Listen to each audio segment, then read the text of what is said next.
ஒரு Saturday weekend ஆனால் எங்கேயாவது போகலாமா கேட்டால் அப்பா வீட்டுக்கு போகலாம். ஐயோ என்னங்க என்னடா சொல்ற?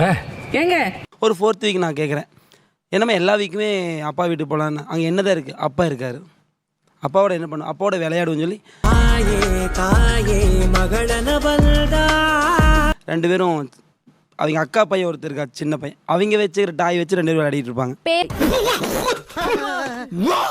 பேசுறது கூட அவர் கூட சேர்ந்து சமைக்கிறது எல்லாமே தானே. இப்போ நீங்கள் சொல்லப்படாதா, பக்கத்தில் கொடுங்களேன். அது கேட்பேங்க, அப்பா நாங்கள் வரோம்ப்பா அப்படிம்பா. அப்படி சரி வா சாமி அப்படின்னு சொல்லிடுவோம்.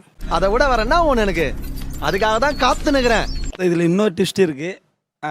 அவர் ஆக்சுவலாக மேரேஜ் ரெடி ஆனும்போது திருப்பூரில் இருந்தாங்க, நாங்கள் ஈரோடு.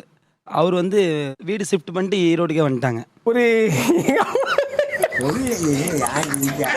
அவங்க மூத்த பொண்ணு கல்யாணம் முடிச்சு திருநெல்வேலி, இப்போ அவங்களே ஷிஃப்ட் பண்ணி ஈரோடுக்கே வந்துட்டாங்க. சரி என்னடா சொல்ற? என்னால நம்ப முடியலையே. பிள்ளை அங்கேயே கட்டி கொடுக்குறோம்ல, சரி பக்கமாக சொந்தம் வந்ததுக்கு நாம் இருந்துக்கலாம். இல்லை இல்லை பிள்ளை வந்து நம்மளை பார்க்குற திருப்பூர் வரணுங்களே. அப்பா இவர்தான், இவருக்கு இதான் வேலை.